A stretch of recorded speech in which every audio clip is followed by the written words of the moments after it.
అనుక్షణం ప్రజల పక్షం NN5 news కి స్వాగతం. ముందుగా హెడ్లైన్స్. గంజాయి బ్యాచ్ సమాచారం పోలీసులకు అందించడనే నెపంతో మంజునాథ్ కాలనీకి చెందిన వ్యక్తిపై దాడి చేసి తీవ్రంగా గాయపరిచిన అల్లరి మూకలు. టీబీ ముక్త్ భారత్ అభియాన్ కార్యక్రమాన్ని విజయవంతం చేద్దాం. సబ్ కలెక్టర్ కార్యాలయం AO Raghavendra, deputy DM HO doctor Ramesh Babu పిలుపు. కుప్పంలో అమానుష ఘటన చోటు చేసుకుంది. ఆస్తి అడిగిందని కారణంతో మహిళపై విచక్షణ రహితంగా దాడికి తెగబడ్డ యువకులు. కరాటే మాస్టర్ సురేష్ జీవితం యువతకు ఆదర్శం. ఏఆర్ సురేష్ జయంతోత్సవ సందర్భంగా విగ్రహాన్ని ఆవిష్కరించిన ఎమ్మెల్యే షాజహాన్ బాషా. ఇక డీటెయిల్స్ చూస్తే టీబీ ముక్త్ భారత్ అభియాన్ కార్యక్రమాన్ని విజయవంతం చేద్దామని మదనపల్లి సబ్ కలెక్టర్ కార్యాలయ పరిపాలన అధికారి రాఘవేంద్ర మరియు deputy DM HO doctor Ramesh Babu పేర్కొన్నారు. టీబీ ముక్త్ భారత్ అభియాన్ 100 రోజుల కార్యక్రమం ఈ రోజు నుంచి నిర్వహించడం జరుగుతుందన్నారు. ఈ కార్యక్రమంలో భాగంగా పట్టణాలలో మరియు గ్రామాలలో టీబీ కేసులను వేగంగా గుర్తించడం, మరణాలను తగ్గించడం మరియు కొత్త కేసులను గుర్తించడం వంటి అంశాలపై ప్రధాన లక్ష్యంగా ప్రారంభించడం జరిగిందని తెలిపారు. ఇందులో భాగంగా ఆశా కార్యకర్తలు, ఆరోగ్య సిబ్బంది ఇంటింటి సర్వే నిర్వహించి పొగత్రాగు వారిని, మద్యం సేవించు వారిని, గతంలో టీబీ జబ్బు వచ్చి బాగైన వారిని, హెచ్ఐవి పాజిటివ్ వారిని, BMI 18 కంటే తక్కువ ఉన్నవారిని, గర్భవతులను, షుగర్ ఉన్నవారిని గుర్తించి వారిలో 2 వారాల మించి దగ్గు ఉన్నా, శ్వాస తీసుకోవడం కష్టంగా ఉన్నా, రాత్రి జ్వరం, రాత్రిపూట చెమటలు, ఆకలి మందగించటం, ఛాతీ నొప్పి, మెడలో వాపు, గళ్లలో రక్తం పడడం వంటి లక్షణాలలో ఏ ఒక్క లక్షణం ఉన్నా వారికి గళ్ల పరీక్షలు నిర్వహించి వారికి పాజిటివ్ వచ్చిన ఎడల 6 నెలల చికిత్స ఉచితంగా ప్రారంభించడం జరుగుతుందన్నారు. చికిత్స సమయంలో రోగి ఖాతాలో 1000 రూపాయల జమ చేయడం జరుగుతుందన్నారు. మంచి పౌష్టికాహారం తీసుకోవడం కోసం ఈ పైకం వారికి ఇవ్వటం జరుగుతుందన్నారు. ఒకవేళ గళ్లలో టీబీ నిర్ధారణ కాకపోతే ఉచితంగా ఎక్స్రే తీపించడం జరుగుతుందని తెలిపారు. ఈ కార్యక్రమంలో ముందస్తుగా గ్రామ మరియు పట్టణాలలో కల సచివాలయం వారీగా ముందస్తు మైక్రో యాక్షన్ ప్లాన్ తీసుకుని పట్టణాలలో మరియు పంచాయతీలలో టీబీ ఛాంపియన్ల సహకారంతో టీబీ వ్యాధి మీద అవగాహన కల్పిస్తూ నిర్ధారిత టీబీ పేషెంట్లకు దాతల సహకారంతో న్యూట్రిషన్ కిట్స్ ఇవ్వటం జరుగుతుందని తెలిపారు. ఈ కార్యక్రమంలో health educator Mohammed Rafi, TB పర్యవేక్షకులు Prabhakar, Nagireddy, Dayalan, sub unit officer Khalil, Madanapalle TB unit సిబ్బంది శాంతి, వనజ కుమారి, సుశీల, తరుణ్, సునీత మరియు ఆరోగ్య కార్యకర్తలు, ఆశా కార్యకర్తలు పాల్గొన్నారు. నన్ను నేను అంకితం చేస్తున్నాను. టీబీ హరేగా దేశ్ జీతేగా, टीबी हरेगा देश जीतेगा. जय हिंद, जय आरोग्य Andhra Pradesh. Thank you sir. So TB Mukt Abhiyan కింద ఇంటెన్సిఫైడ్ టీబీ స్క్రీనింగ్ ఈ రోజు నుంచి 100 రోజులు చేయబడుతుంది. సో దీంట్లో ముఖ్యంగా ఎవరైతే పాత టీబీ పేషెంట్స్ యొక్క కాంటాక్ట్స్, మరి కిడ్నీ పేషెంట్స్, 18 ఇయర్స్ లోపల BMI బాడీ మాస్ ఇండెక్స్ 18 లోపల ఉన్నవాళ్ళు, అలాగే హెచ్ఐవి పేషెంట్స్, నాన్ సిమ్టమాటిక్ ఉన్నా కానీ లోపల ఏమైనా చెస్ట్ ఎక్స్రేలు ఏమైనా పాజిటివ్ ఉన్నవాళ్ళు, ఇలాంటి వాళ్ళందరినీ మనం ఒక డయాబెటిక్స్, ఆల్కహాలిక్స్, అలాగే స్మోకర్స్, ఇలాంటి వాళ్ళను మేము అందరూ ఒక్కొక్క ఎక్కడైతే 104 వెళ్తుందో అక్కడ పోయి మన స్టాఫ్ అంతా పోయి అక్కడ ఉన్న ఎవరైతే మనం ఈ క్రైటీరియాలో మనం ఎవరైతే మనం సెలెక్ట్ చేశామో వాళ్ళందరినీ ఒక ముందు రోజు గల్ల కోసం డబ్బాలు ఇచ్చి వాటి నుంచి తీసుకొని వీటినన్నిటినీ కలెక్ట్ చేసుకొని ఎక్కడైతే designated microscopic centre or CBNAT machine ఎక్కడుందో అక్కడ పోయి వాటిని అందరికీ టెస్ట్ చేయించి వాళ్ళలో టీబీ ఏమైనా ఉందా అని గుర్తించి ముందే వాళ్లకు మందులు ఇస్తాం. అలాగే అంటే టీబీ ముక్త అభియాన్ యొక్క ముఖ్య ఉద్దేశం ఏమిటంటే ఎవ్వరు ఒక్క పేషెంట్ కూడా సిమ్టమాటిక్ డయాగ్నోస్ కాకుండా ఉండకూడదు అనేది యొక్క ముఖ్య ఉద్దేశం. సో అలా డయాగ్నోస్. మదనపల్లిలో వ్యక్తిపై బీరు బాటిళ్లతో దాడి చేసి తీవ్రంగా గాయపరిచిన అల్లరి మూకలు. గంజాయి సమాచారాన్ని పోలీసులకు చేరవేశాడని ఓ వ్యక్తిపై పలువురు బీరు బాటిళ్లు రాళ్లతో మూకుమ్మడిగా దాడి పాల్పడినట్లు తెలిపిన కుటుంబ సభ్యులు. ఆదివారం రాత్రి మదనపల్లిలో చోటు చేసుకున్న ఘటనకు సంబంధించి కుటుంబ సభ్యులు స్థానికుల వివరాల మేరకు బాధితుడు మధు మంజునాథ్ కాలనీలో ఉంటున్నాడు. అక్కడే ఉంటున్న మల్లయ్య, చంద్ర, ఆనంద గంజాయి విక్రయాలపై పోలీసులకు సమాచారం ఇస్తున్నట్లు భావించి మధుపై దాడికి తెగబడ్డారు. ఈ మేరకు కుటుంబీకులు ఆయన్ను ఆసుపత్రికి తరలించారు. ఘటనపై మదనపల్లి 2వ పట్టణ పోలీసులు కేసు నమోదు చేసి దర్యాప్తు చేస్తున్నారు.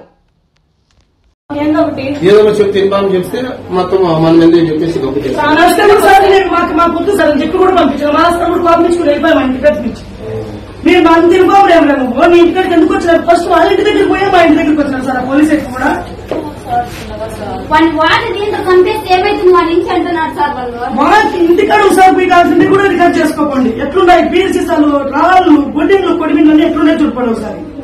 మా ఇంటికి వచ్చి సరిపడి కొడతా అంటే మేము కురవంక పంచాయతీ నందు ఎమ్మెల్యే షాజహాన్ ఆదేశాల మేరకు ప్రజల సౌకర్యార్థం కురవంక ఇన్ఛార్జ్ వినోద్ కుమార్ పసుపులేటి ఆధ్వర్యంలో త్రాగునీటి బోరువేగా పుష్కలంగా నీరు పడ్డాయి. దీంతో ఆదివారం MLA Shahjahan Basha starter on చేసి బోర్ను ప్రారంభించారు. ముందుగా ఎమ్మెల్యేకి యువ నాయకుడు పసుపులేటి వినోద్ కుమార్ ఆధ్వర్యంలో టీడీపీ నాయకులు ఘన స్వాగతం పలికారు. ఈ సందర్భంగా ఎమ్మెల్యే మాట్లాడుతూ మదనపల్లి నియోజకవర్గ ప్రజలకు ఎటువంటి ఇబ్బంది లేకుండా చూడడమే తన సంకల్పమన్నారు. కురవంక ప్రజల త్రాగునీటి అవసరార్థం వేసిన బోరులో పుష్కలంగా నీరు పడడం శుభపరిణామమన్నారు. ఇందుకు చొరవ చూపిన వినోద్ కుమార్ ఇతర నాయకులను ఆయన అభినందించారు. అనంతరం వినోద్ కుమార్ మాట్లాడుతూ అహర్నిశలు ప్రజా శ్రేయస్సు పరితపించే నాయకుడు ఎమ్మెల్యే షాజహాన్ బాషా అన్నారు. ప్రజా సంక్షేమం, పార్టీ నాయకులు, కార్యకర్తలు శ్రేయస్సు కోసం నిర్విరామంగా పనిచేస్తున్నారని కొనియాడారు. అటువంటి నాయకుడు ఆధ్వర్యంలో పనిచేయటం గర్వంగా ఉందన్నారు. ఈ కార్యక్రమంలో సీనియర్ నాయకులు మార్పూరి రమేష్, జేసీబీ వేణు, బైగారి భారతి రాజా నాయుడు, పసుపులేటి వేణు, గోపాల్, షాకిర్, రామకృష్ణ, ఈశ్వర్ నాయుడు, మంజునాథ్ మరియు పంచాయతీ ప్రజలు పాల్గొన్నారు. సంక్షేమ పథకాలు అమలు చేయకుండా కూటమి ప్రభుత్వం ప్రజలకు వెన్నుపోటు పొడిచిందని మదనపల్లి మున్సిపల్ చైర్పర్సన్ వి మనుజారెడ్డి పేర్కొన్నారు. వైసీపీ అధినాయకత్వం పిలుపు మేరకు జూన్ 4న తలపెట్టిన వెన్నుపోటు దినం గోడ పత్రికలను సోమవారం మున్సిపల్ కార్యాలయం నందు వైసీపీ కౌన్సిలర్లు నాయకులతో కలిసి ఆవిష్కరించారు. ఈ సందర్భంగా చైర్పర్సన్ మాట్లాడుతూ బూత్ కప్పు హామీలతో గద్దెనెక్కిన కూటమి సర్కార్ ఏడాది పూర్తి అయిన సంక్షేమ పథకాలు అమలు చేయలేదన్నారు. ప్రజలను నయవంచన చేయడం చంద్రబాబుకు కొత్తేమీ కాదని ఆమె విమర్శించారు. అధికారంలోకి వచ్చిన వెంటనే సూపర్ 6 పథకాలు అమలు చేసి ప్రజల జీవితాల్లో వెలుగులు తీసుకొస్తామని చెప్పిన చంద్రబాబు పథకాలు అమలు చేయకపోగా ఛార్జీల పెంపుతో ప్రజలను నిలువు దోపిడీ చేస్తున్నారన్నారు. రైతులు, కార్మికులు, మహిళలు, నిరుద్యోగులు, విద్యార్థులు ఇలా అన్ని రంగాల వారిని కూటమి ప్రభుత్వం మోసం చేసిందన్నారు. వారి విధానాలను ప్రజలకు వివరించడానికి జూన్ 4 బుధవారం మదనపల్లి పట్టణంలో వైకాపా సమన్వయకర్త నిసార్ అహ్మద్ ఆధ్వర్యంలో తలపెట్టిన వెన్నుపోటు దినానికి వైసీపీ శ్రేణులు అధిక సంఖ్యలో తరలివచ్చి జయప్రదం చేయాలని పిలుపునిచ్చారు. ఈ కార్యక్రమంలో మాజీ MP, MDC chairperson Shamim Aslam, వైకాపా రాష్ట్ర మైనార్టీ కార్యదర్శి ఎస్ఏ కరీముల్లా, కౌన్సిలర్లు BA Khaja, Renukamma, SV Ramana, Rahim, Ramesh, Ramisetti, Sivaiah, Srinivasulu, co option సభ్యురాలు శారదారెడ్డి, నాయకులు రఫీక్ అహ్మద్, ఇర్ఫాన్, సుధాకర్, లారా, చరణ్ తదితరులు పాల్గొన్నారు. Karate master doctor AR Suresh 58వ జయంతిని పురస్కరించుకుని కరాటే మాస్టర్ మనీసాయి ఆధ్వర్యంలో ఏర్పాటు చేసిన కరాటే సురేష్ విగ్రహాన్ని ఎమ్మెల్యే చేతుల మీదుగా ఆవిష్కరించారు. ప్రముఖ Vijayabharati English medium school principal doctor Sethu, Telugu Desam party నాయకులు 20వ వార్డు కౌన్సిలర్ తులసి రామకృష్ణతో కలిసి సురేష్ విగ్రహాన్ని ఆవిష్కరించారు. 3 నెలల క్రితం అనారోగ్యంతో మృతి చెందిన ఏఆర్ సురేష్ మేనల్లుడు మనీసాయి ఆధ్వర్యంలో నిర్వహిస్తున్న కరాటే పాఠశాలలో శనివారం రాత్రి నిర్వహించిన కార్యక్రమంలో ఎమ్మెల్యే ముఖ్య అతిథిగా పాల్గొన్నారు. ఈ సందర్భంగా ఎమ్మెల్యే మీడియాతో మాట్లాడుతూ బీసీ ఉద్యమ నాయకుడిగా, ప్రముఖ పత్రికా విలేకరిగా karate master AR Suresh Mahesh ఎనలేని సేవలో అందించారని, వారు లేని లోటు మదనపల్లికి తీరనిదని ఆవేదన వ్యక్తం చేశారు. మదనపల్లి పట్టణంలోని విద్యార్థులను ప్రపంచ దేశాలలో ఎన్నో బహుమతులు గెలుచుకునేలా తీర్చిదిద్దిన సురేష్ సేవలు మరువలేనివని అన్నారు. ఈ కార్యక్రమంలో చిన్న మహేష్, మమ్మడి, రాజేష్, జాఫర్ నిసా, కరాటే విద్యార్థులు తల్లిదండ్రులు పాల్గొన్నారు. ఆయన వీళ్ళకి ఏదైతే చాటినారో అదే ఆ ప్రేమ అనురాగాలతో వీళ్ళు చాలా ఆదర్శంగా ఉన్నారు. సురేష్ అన్న ఈరోజు లేని ఈరోజు చాలా స్పష్టంగా కనపడుతూ ఉంది. అదేవిధంగా ఏదైతే కరాటే సెంటర్ ఆయన పెట్టారో అది ఎప్పుడు ఉండాలా, అది ప్రజలకు పిల్లలకు మంచి అవగాహన కల్పిస్తూ పిల్లలకు సకాలంలో కరాటే సెంటర్ సేవ చేయాలా. దానికి మా నుంచి ఏ ఒక్క సహాయం కావాలంటే తప్పకుండా నేను సహాయం చేయాలని ఉన్నాను. ఇక డీటెయిల్స్ చూస్తే అర్హులైన పేదలందరికీ పట్టణాల్లో 2 సెంట్లు, గ్రామీణ ప్రాంతాల్లో 3 సెంట్లు చొప్పున ఇళ్ల స్థలాలు ఇవ్వాలని, ఇంటి నిర్మాణానికి 5 లక్షలు ఇవ్వాలని, సూపర్ 6 హామీలు అమలు చేయాలని మదనపల్లి సబ్ కలెక్టర్ కార్యాలయం వద్ద సిపిఐ ఆధ్వర్యంలో నిరసన వ్యక్తం చేయడం జరిగింది.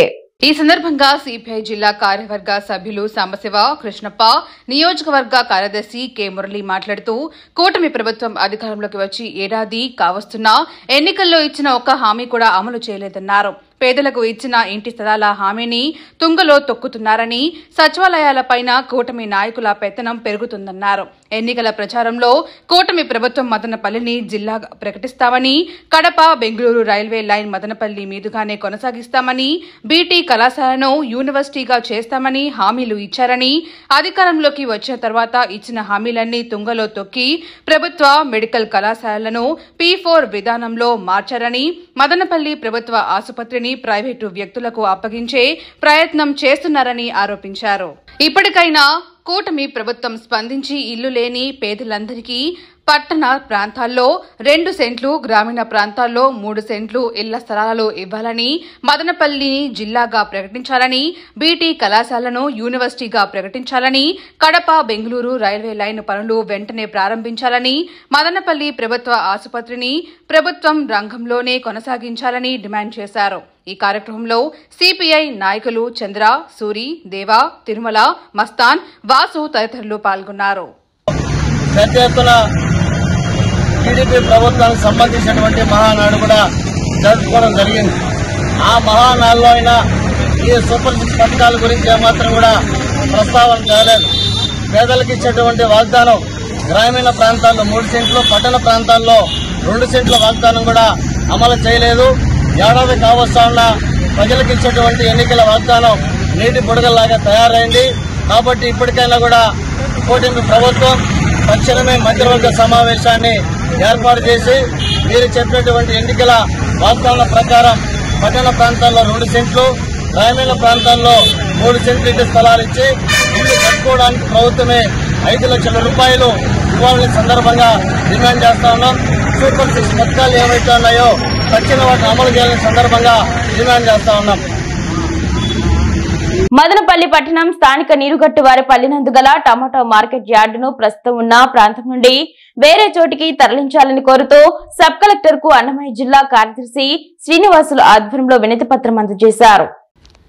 ఈ మార్కెట్ యార్డుకు మదనపల్లె మండలంతో పాటు కురబలకోట, నిమ్మలపల్లి, రామసముద్రం, బి కొత్తకోట, ములకల చెరువు, పీటీఎం, పెద్ద మండ్యం మండలాలతో పాటు కర్ణాటక రాష్ట్రంలోని రైతులు టమోటాలను తీసుకువచ్చి విక్రయిస్తున్నారని తెలిపారు. ఇక్కడ కొనుగోలు చేసిన టమోటాలను వ్యాపారులు ఇతర ప్రాంతాల్లో విక్రయిస్తున్నారని పేర్కొన్నారు. ముఖ్యంగా సీజన్లో మామిడి కాయను తరలిస్తున్నారని, దీంతో ప్రతిరోజు వందలాది వాహనాల్లో కాయను మార్కెట్కు తీసుకురావడం వలన ట్రాఫిక్ సమస్య తీవ్రంగా మారుతుందని పేర్కొన్నారు.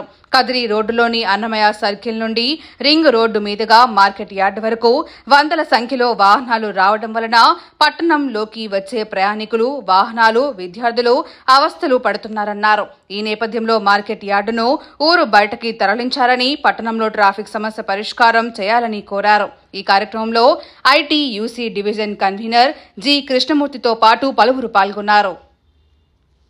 కుప్పంలో అనుమానుష ఘటన, మహిళలపై విచక్షణ రహితంగా యువకులు దాడి.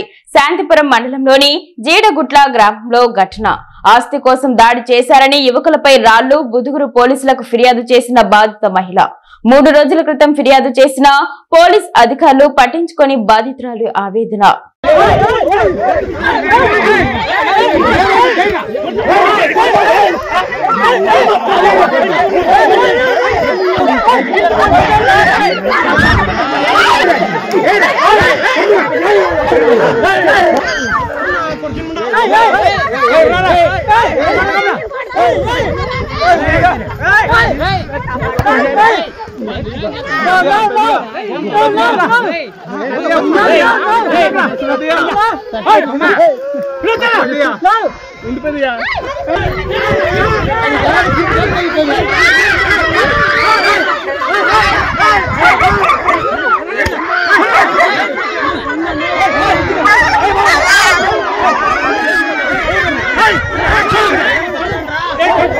డాక్టర్ల నిర్లక్ష్యం పేషెంట్లకు తప్పని తిప్పలు. జిల్లాలోని పలు ఆసుపత్రుల్లో వైద్యుల నిర్లక్ష్యం పేషెంట్ల సహనానికి పరీక్షగా మారుతోంది. ఉదయం 10 గంటలకు రావాల్సిన డాక్టర్లు సమయానికి రాకపోవడంతో పేషెంట్లకు ఇబ్బందులు తప్పటం లేదు. సోమవారం ములకల చెరువులో ఉన్న ప్రైమరీ హెల్త్ సెంటర్లో విధులు నిర్వహించే డాక్టర్ సమయానికి విధులకు రాలేదంటూ పలువురు పేషెంట్లు ఆరోపించారు. చికిత్స కోసం సోమవారం ఉదయమే ఆసుపత్రికి వచ్చిన వారు ఖాళీ కుర్చీ చూసి అసహనం వ్యక్తం చేశారు. ప్రతిరోజు ఇలాగే జరుగుతుందని మండిపడ్డారు. తంబలపల్లె నియోజకవర్గం ఏరియాలో ప్రతి ప్రైమరీ హెల్త్ సెంటర్లోనూ ఇలాగే ఉంటుందని అసహనం వ్యక్తం చేశారు. అనుక్షణం ప్రజల పక్షం NN5 న్యూస్ ఇంతటితో సమాప్తం. తిరిగి రేపటి బులెటిన్లో మళ్ళీ కలుసుకుందాం. అంతవరకు సెలవు. నమస్కారం.